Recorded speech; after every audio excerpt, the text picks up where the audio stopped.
तुम ही में राम है साईं, तुम ही में श्याम है, मेरे लिए तो साईं चरणों में चारों धाम है। जय साईं राम। आज हम राजपुर रोड साईं बाबा मंदिर आए हैं। यहाँ हमारे साथ साईं बाबा के नए भक्त जुड़े हैं। जय साईं राम। अब आप अपना नाम बता दीजिए। इसमें इस पास में रख के। मेरा नाम, अपना नाम बताओ। थोड़ा जोर से। मेरा नाम राधिका सक्सेना है। अंजू, वैसे अंजू बोलते हैं लेकिन सब राधिका के नाम से जानते हैं। अच्छा। हम लोग 22-23 साल पहले यहाँ आए थे देहरादून में, दिल्ली अच्छा, से। दिल्ली से।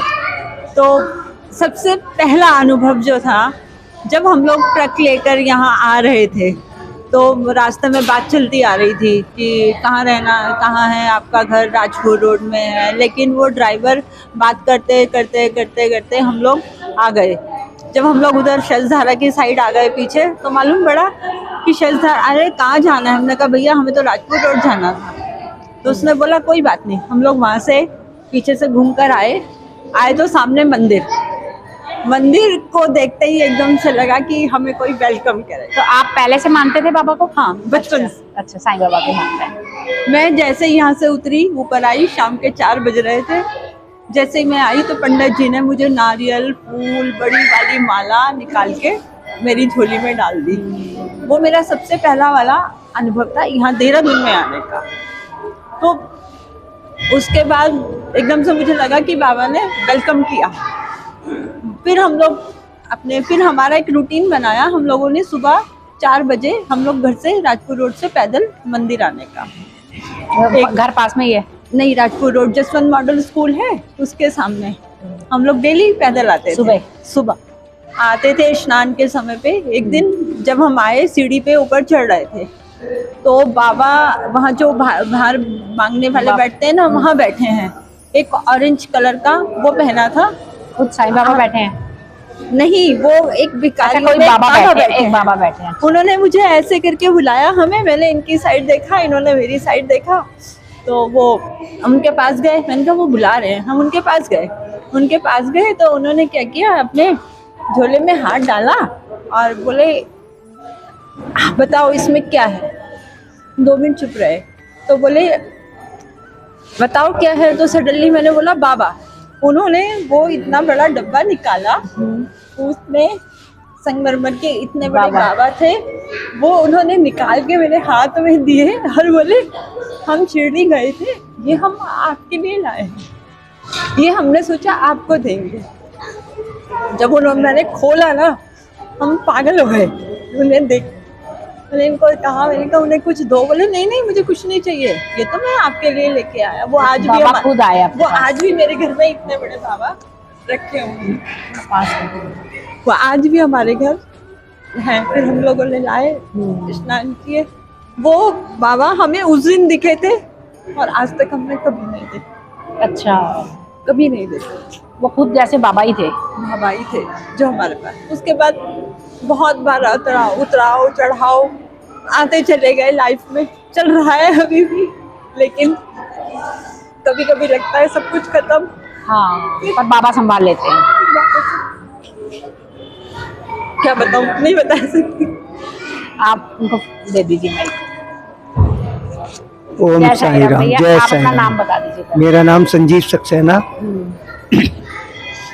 और 22 साल पहले ये बाबा की भक्त है। मैं बाबा का भक्त था ही नहीं। अच्छा, मैं शिव भक्त है आप। बाबा ने मुझे साक्षात यहाँ चमत्कार दिखाया। क्या, जब हम दूसरे दिन दर्शन करने आए, दोपहर को भोग आरती हो रही थी। हाँ। तो भोग आरती में मेरा अन्नप्राशन नहीं था। अच्छा। 3 साल तक मैंने अन्न नहीं खाया। अच्छा, ऐसा क्यों? बस उसकी इच्छा पे अपने आप छोड़ा मतलब? हाँ, उसने छुड़वाया, उसी ने स्टार्ट कराया। मतलब शिव बोले ने।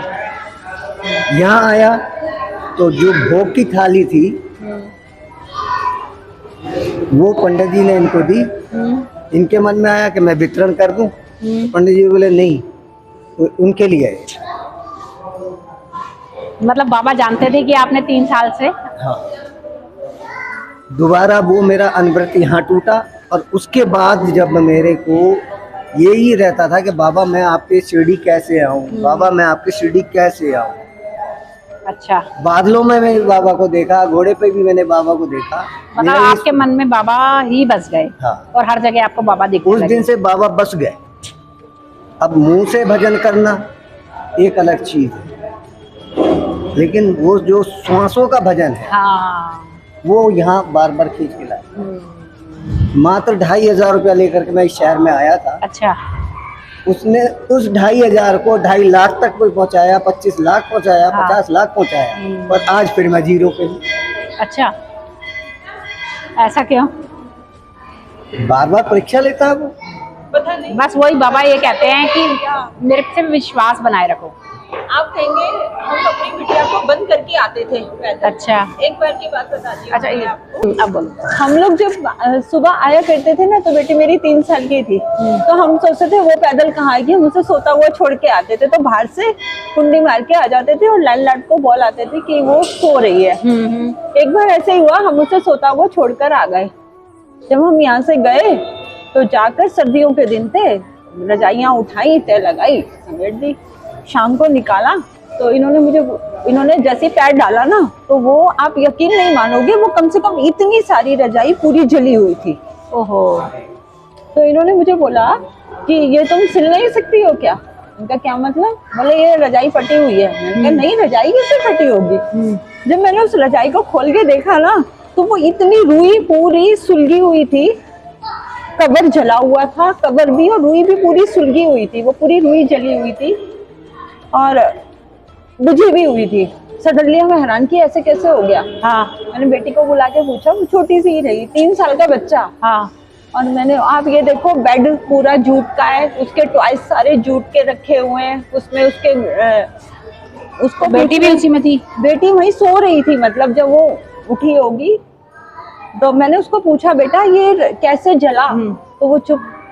बेटे कैसे जला? अब देखा हमने, इधर उधर देखा कि वो उसने ड्रॉ में से माचिस निकाली होगी, जलाई करके, और वो साइड में इतनी सारी, बेड के किनारे में इतनी तिल्लियां ढेर। तो बेटा ये कैसे, क्या ये फिर बुझा कैसे? तो उसका क्या जवाब था, मम्मी बाबा आए और बाबा ने बुझा दिया। मतलब आपकी बेटी को बाबा ने बचा लिया? बाबा आए, बाबा ने बुझा दिया। अब आप ये, मतलब सोचने वाली बात है कि वो रुई कैसे बुझी, और घर लॉक था? और घर लॉक कैसे? था।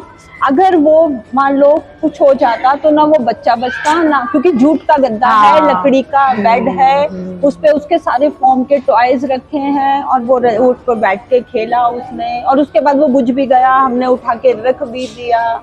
कितनी बड़ी बात है ये, कैसे बाबा ने बच्चे की जान बचा ली। कैसे जान बचाई उसकी, मतलब समझ ही नहीं आया वो कि ये कैसे हुआ होगा, उस चीज को अभी आते हो आप रोज मंदिर? अच्छा, डेली आते हो? अच्छा, तब से इतने सालों से नियम बना हुआ है आपका कि डेली आना है? मंदिर हम लोग चलता रहता है। जो बाबा के जब से जुड़ जाता है ना, वो रह नहीं पाता फिर। होता है कुछ शिकायत होती है, सब होता है, तो बाबा से ही कहती हूँ। हाँ। किसको बोलूं? किसी को नहीं बोल, साईं सब कुछ है कि बाबा ऐसे क्यों। फिर जब बाद में बाबा को बोलने के बाद फिर मुझे क्या लगता है, नहीं बाबा कुछ शायद नहीं कर पा रहे हैं, लेकिन उनको भी तो तकलीफ हो रही होगी कि मैं ये क्यों नहीं कर पा रहा हूँ। तो उनके साथ आप ऐसे ही विश्वास बनाए रखना। बाबा सबकी सुनते हैं, और जहाँ इतना साथ दिया बाबा ने, तो आगे भी आपका साथ निभाएंगे। हाँ। पूरा विश्वास और भरोसा है। हाँ, कि बस बाबा यही चाहते हैं कि मुझ पर विश्वास रखो, मुझसे प्यार करो, तो सब कुछ बाबा सही कर देते हैं। लोगों ने बहुत कोशिश करी ये साईं को छोड़ दे, साईं को छोड़ दे। हमने तो साईं को पकड़ा नहीं ना, बाबा ने पकड़ा है ना। उनने पकड़ा। तो ज्ञान के आधार पे सबसे बड़ी चीज ये है कि जो शब्द लिखे हुए हैं ना यहाँ, हाँ। श्रद्धा और सबूरी, इसका मेरा डिस्क्रिप्शन ये है कि श्रद्धा तभी आएगी जब हमारी बुरी आदतें छूटेंगी। हाँ। उससे पहले श्रद्धा आ ही नहीं सकती। और हमारी बुरी आदत क्या है? प्रातःकाल उठ रघुनाथा, माता पिता गुरु न भावई मत। बाबा हमारे गुरु, बाबा हमारे माँ, बाबा हमारे बाप, जो कुछ है वो ही है। एक समय ऐसा भी था कि लोग मुझे ही साईं समझने लग गए। मैं शिरडी दर्शन करने गया, 1 रुपया मेरी जेब में नहीं था। बंदा मुझे यहाँ से कार में लेके गया और वहाँ से फ्लाइट में आया, और मेरे को ये चिंतन कि बाबा मैं वापस कैसे जाऊँगा। उस बंदे का जो काम था बाबा ने इमीडिएट किया। वो यमन में जॉब करते थे, उनका बेटा मेरे पास रहता था, यहाँ पढ़ने के लिए आया। अच्छा अच्छा। आज वो मुझसे बिल्कुल बिलग है, ना मुझे पता है कि वो कहाँ पे हैं, और उनको जरूर पता होगा कि मैं कहाँ। उन्होंने एक चलते वक्त मुझे लिफाफा दिया, वो लाल लाल नोट चलते थे 1000 के। मैंने कहा ये मैं नहीं ले सकता। बोले ये मैं आपके लिए नहीं दे रहा, बच्चों के लिए दे रहा हूँ। आप बस मेरी एक प्रार्थना है कि जो मैं सोच रहा हूँ अगर वो हो गया तो मैं आपको, उन्होंने कब मैं एयर टिकट कराई मुझे कुछ पता नहीं। मैं शिरडी दर्शन करने गया, वॉल्वो बस कराई उन्होंने कि आपकी टिकट है शिरडी की, आप बाबा के भक्त हो, जाओ। सुबह 4 बजे मैंने बाबा से उनकी प्रार्थना करी, और 6 बजे उनका मेरा फ़ोन आ गया कि आप डायरेक्ट नहीं जाओगे, आप वापस बॉम्बे आओ, मुझसे मिल के जाओ। अच्छा। टिकट कैंसिल कराई, दोबारा टिकट कराई। तो तजुर्बे, एक्सपीरियंस भूल नहीं सकते। इतने आसान है, इतने आसान है कि हम 7 जन्म भी भक्ति करते हैं तब नहीं होता। और क्रिटिसिज्म तो आम इंसान का भी है। जब कोई बाबा के लिए कुछ बोलता है तो ये कान बंद हो जाता है। आखिर बाबा ने एक ही चीज़ सिखाई है कि चुप रहने में जो भलाई, जो कहना उनसे कहना बस। कौन सा है एक्सपीरियंस तो बहुत है। हाँ, हमारे साथ तो इतने सारे एक्सपीरियंस हैं कि हमें उनके सिवा कुछ समझ ही नहीं आता। ठीक है, जो जो कह रहा है, जो हो रहा है वो नहीं। चलो आपका बहुत बहुत धन्यवाद जो आपने शेयर किए अपने अनुभव। आपने इनका सुना कि कैसे बाबा ने देहरादून आने पे इनका इतना वेलकम किया और आगे भी इनका हमेशा साथ दिया।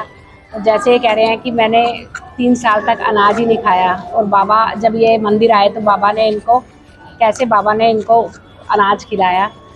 और ऐसे ही बाबा साईं सच्चरित्र में भी एक कथा है कि किसी ने शिरडी आने के लिए चीनी छोड़ दी थी, क्योंकि उसके पास पैसे नहीं थे। उसने चीनी छोड़ के ये कहा था कि पैसे इकट्ठे किए किसी तरीके से, और वो शिरडी आया। फिर वहाँ आके उसने बाबा को मिश्री का प्रसाद दिया।